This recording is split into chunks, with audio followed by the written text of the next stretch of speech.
ഹരി ഓം. 102-ാമത്തെ സ്തുതി മഹാപ്രളയം. ഇത് ഭാഗവതത്തിൽ 12-ാമത്തെ സ്കന്ധം 10-ാമത്തെ അധ്യായം 17, 28 മുതൽ 34 വരെ ശ്ലോകങ്ങൾ.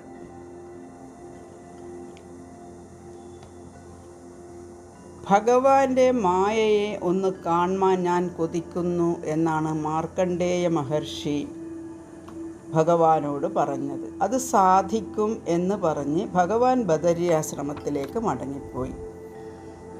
മാർക്കണ്ഡേയ മുനി ഇതെല്ലാം ഓർത്തുകൊണ്ട് തൻ്റെ ആശ്രമത്തിൽ വസിച്ചു. എപ്പോഴും മുകുന്ദനെ ഓർത്ത് മുടക്കം വരാതെ അർച്ചന നടത്തി. ഒരു ദിവസം പുഷ്പഭദ്ര നദീ തടത്തിൽ സന്ധ്യാവന്ദനം ചെയ്തിരിക്കുമ്പോൾ ഭയങ്കരമായ കാറ്റും മഴയും വന്നു. ഇടിയും മിന്നലും ഉണ്ടായി. വെള്ളം പൊങ്ങി ഒഴുക്കും ചുഴികളുമുള്ള സമുദ്രമായി ഭൂമി മുഴുവൻ വെള്ളത്തിൽ മുങ്ങിയത് കണ്ട് മുനി ഭയന്ന് വിറച്ചിരുന്നു. ത്രിലോകങ്ങളും ജലത്തിൽ മുങ്ങിയത് കണ്ട് അദ്ദേഹം പരിഭ്രമിച്ചു. വിശപ്പും ദാഹവും ഉണ്ടായി. ജലജന്തുക്കൾ വന്ന് ഉപദ്രവിച്ചു. ദിക്കുകൾ പോലും അറിയാത്ത വിധം അന്ധകാരത്തിൽപ്പെട്ടു. വെള്ളത്തിൽ തങ്ങിക്കിടക്കുന്ന മാർക്കണ്ഡേയ മഹർഷി തിരമാലകളുടെ അടിയേറ്റും ചുഴിയിൽപ്പെട്ടും അന്യോന്യം കടികൂടുന്ന ജലജന്തുക്കളുടെ കടിയേറ്റും വിഷമിച്ചു. ഇങ്ങനെ ജലമധ്യത്തിൽ ചുറ്റിത്തിരിഞ്ഞ് അനേകം വർഷങ്ങൾ കഴിച്ചുകൂട്ടി. മുനി ദൂരെ ഇലകളും തളിരുകളുമുള്ള ഒരു ആൽവൃക്ഷം കണ്ടു. അതിൻ്റെ ഒരിലയിൽ ഒരു ശിശു കിടക്കുന്നത് കണ്ടു. താമരപ്പൂ പോലെ കോമളമായ ആ മുഖത്തിൻ്റെ ശോഭ അന്ധകാരത്തെ അകറ്റുന്നു. കാലിൻ്റെ വിരൽ പിടിച്ച് കടിച്ചുകൊണ്ട് കിടക്കുന്ന ആ ശിശുവിനെ കണ്ട് മാർക്കണ്ഡേയ മഹർഷി ആശ്ചര്യപ്പെട്ടു. ശിശുവിനെ കണ്ടപ്പോൾ ക്ഷീണമെല്ലാം മാറി. അതിൻ്റെ അടുക്കലേക്ക് അടുത്തെത്തിയപ്പോഴേക്കും ആ ശിശുവിൻ്റെ ശ്വാസത്തോടൊപ്പം ഉള്ളിലകപ്പെട്ടു. അവിടെ പ്രളയത്തിനു മുൻപുണ്ടായിരുന്നതുപോലെ ഭൂമിയും സൂര്യചന്ദ്രന്മാരും അടങ്ങുന്ന വിശ്വത്തെ കണ്ട് ആശ്ചര്യപ്പെട്ടു. നോക്കിയിരിക്കെ ഉച്ഛ്വാസവായുവിൽ കൂടി വീണ്ടും വെളിയിൽ വന്നു. വീണ്ടും പ്രളയത്തിൽ വീണു. വടവൃക്ഷവും ഇലയും ശിശുവും അവിടെ തന്നെയുണ്ട്. ആ ശിശു തന്നോടുള്ള സന്തോഷം കൊണ്ടെന്ന പോലെ ഒന്ന് കടാക്ഷിച്ചു. ആ ശിശുവിനെ ആലിംഗനം ചെയ്യണമെന്നാഗ്രഹിച്ച് അടുത്തു ചെന്നു. ഈശ്വര അനുഗ്രഹമില്ലാത്തവൻ്റെ ആശ ഫലിക്കാത്തതുപോലെ തൊടാൻ കഴിയുന്നതിനു മുൻപ് ആ ശിശു മറഞ്ഞു. അതോടെ ആൽവൃക്ഷവും ജലവും പ്രളയവും ഒന്നും കാണാതായി. മാർക്കണ്ഡേയ മഹർഷി തൻ്റെ ആശ്രമത്തിൽ മുൻപിരുന്നതുപോലെ ഇരിക്കുന്നു. ഭഗവാൻ പ്രദർശിപ്പിച്ച ഈ മായാവൈഭവം നേരിൽ കണ്ട് ഇതിനി അനുഭവിക്കരുത് എന്ന ആഗ്രഹത്താൽ ആ ദേവനെ തന്നെ ശരണം പ്രാപിച്ചു.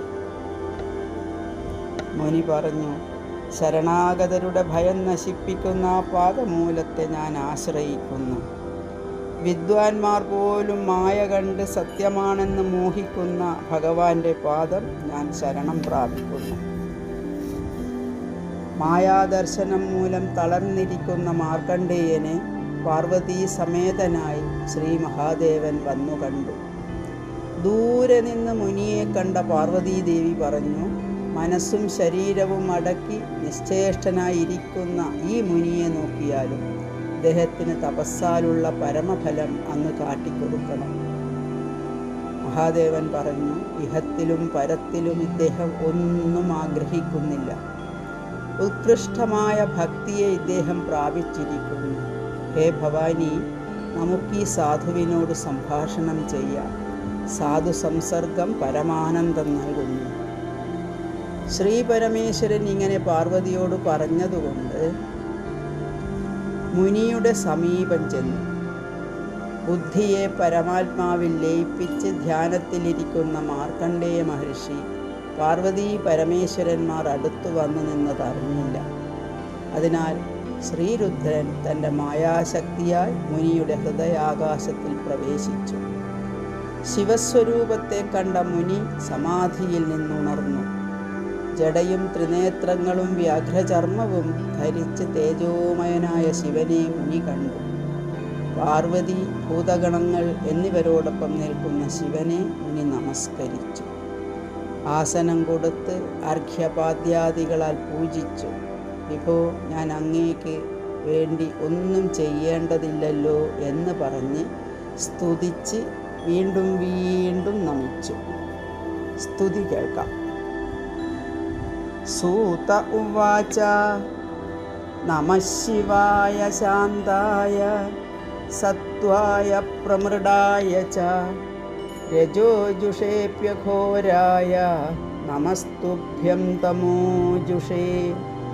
ഋഷിരുവാച അഹോ ഈശ്വരലീലേയം ദുർവിഭാവ്യ ശരീരിണാം യന്നമന്തി ശിതവ്യാനി സ്തുവന്തി ജഗദീശ്വര. ധർമ്മം ഗ്രാഹയിതും പ്രായ പ്രവക്താരശ്ച ദേഹിനാം ആചാര്യന്ത്യനുമോദന്തി ക്രിയമാണം സ്തുവന്തി ച. നൈതാവതാ ഭഗവതഃ സ്വമായാമയവൃത്തിഭിഃ ന ദുഷ്യേദാനുഭാവസ്ഥൈർമായിന കുഹകം യഥാ. സൃഷ്ട്വേദം മനസാ വിശ്വം ആത്മനാനുപ്രവിശ്യയാ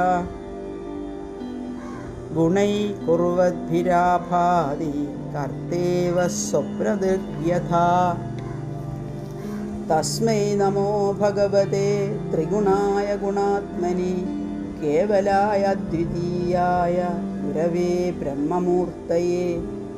കം വൃണേനു പരം ഭൂമൻ വരം ത്വത്പരദർശനാത് യദ്ദർശനാത് പൂർണ്ണകാമ സത്യകാമ പുമാൻ ഭവേത്. വരമേകം വൃണേധാവി പൂർണ്ണാത് കാമാഭിവർഷണാത് ഭഗവത്യച്യുതാം ഭക്തിം തത്പരേഷു തഥാ ത്വയി.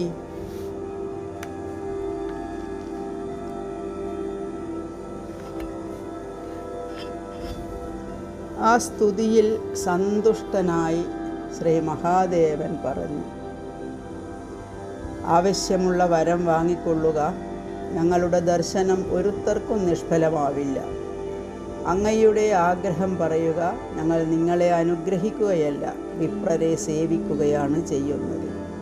ഇങ്ങനെയുള്ള വിപ്രരെ ഞാനും സർവേശ്വരനായ ശ്രീഹരിയും പൂജിക്കുകയും സേവിക്കുകയും ചെയ്യുന്നു. സർവത്ര സമദർശികളായ നിങ്ങളെ ഞങ്ങൾ 3 പേരും ഭജിക്കുന്നു. തീർത്ഥങ്ങളും ദേവബിംബങ്ങളും ബഹുകാല സേവ കൊണ്ട് ഫലം തരുന്നു. എന്നാൽ ബ്രാഹ്മണരായ നിങ്ങൾ ദർശനമാത്രയിൽ കാണുന്നവരെ പരിശുദ്ധരാക്കുന്നു. ചിത്തം ഏകാഗ്രമാക്കി ഭഗവത് രൂപം ഉള്ളിൽ ധരിച്ചിട്ടുള്ള ബ്രാഹ്മണരെ ഞങ്ങൾ നമസ്കരിക്കുന്നു. നിങ്ങളെ കാണുന്നവർ പരിശുദ്ധന്മാരായിത്തീരും. ശ്രീ മഹാദേവൻ പറഞ്ഞതു കേട്ടുകൊണ്ടിരുന്ന മാർക്കണ്ഡേയ മഹർഷി കേട്ടതു മതി എന്ന് തോന്നിയില്ല. വിഷ്ണുമായ മൂലം ബഹുകാലം പീഡിതനായ മുനി ശിവന്റെ വാഗ് അമൃതപാനത്താൽ സംതൃപ്തനായി പറഞ്ഞു, ഈശ്വരൻ്റെ ലീല മനുഷ്യർക്ക് ആലോചിച്ചറിയാൻ കഴിയുന്നില്ല. ആജ്ഞാനുസരിക്കേണ്ട ഭൃത്യരെ അവർ സ്തുതിക്കുന്നു. ധർമ്മത്തെ നിലനിർത്താൻ ശ്രമിക്കുന്നവരെ അനുമോദിക്കണമല്ലോ. അന്യരെ നമസ്കരിച്ചാൽ സ്വമാഹാത്മ്യം കുറയുന്നില്ല.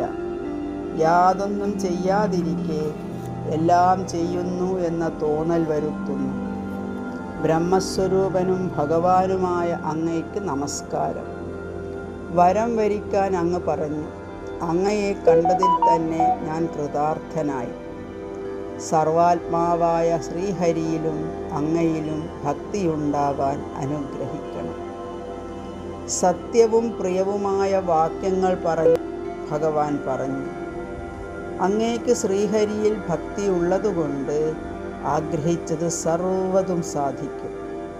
കൽപ്പകാലം വരെ പുണ്യമായ യശസ്സും ജരാമരണമില്ലായ്മയും ഭവിക്കട്ടെ. ഭൂതഭാവികളെ അറിയാൻ കഴിയുന്ന അങ്ങ് പുരാണകർത്താവായും ഭവിക്കട്ടെ. ഹരിഭക്തനായ മാർക്കണ്ഡേയ മഹർഷി ഇപ്പോഴും ലോകത്തിൽ സഞ്ചരിക്കുന്നു.